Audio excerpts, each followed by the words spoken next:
With the arrival of the royal baby, the topic of childbirth is dominating discussions today, and some new research led by a Canadian now shows inducing labor doesn't increase the likelihood of needing a C-section.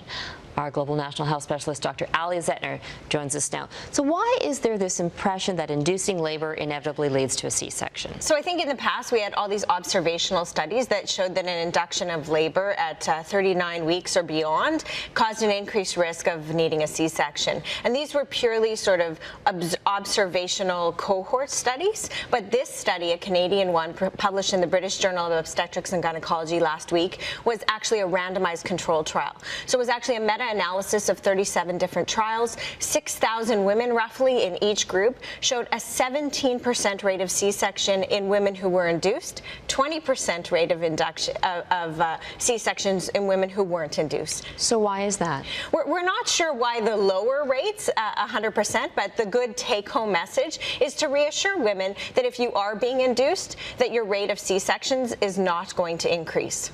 What are the risks with C-section? So again, small risks, but that being said, C-section is still very much a surgery. And when it comes to, for example, recovery time, hospitalizations of women who have C-sections is about 2 days longer than women who have vaginal births. You're talking about small increased risks of infections and such because of a surgical procedure. And then recovery time is a lot longer for a woman who has a C-section than a woman who doesn't, with a small increased risk to the baby. Again, not a benign procedure, but not a high-risk one. Do doctors discourage C-sections? You know, rates in this country and across the board are actually increasing, and we've found in looking at the literature that it is very much hospital dependent. So you'll have in some cities and in some provinces much higher rates of C-sections than in others. Again, the take-home message here is that a woman should really be having this discussion with her doctor in advance. And finally, just to underscore that this is just one study and obviously more needs to be done. Absolutely. It's the biggest one of its kind. It's a randomized trial, so a good one.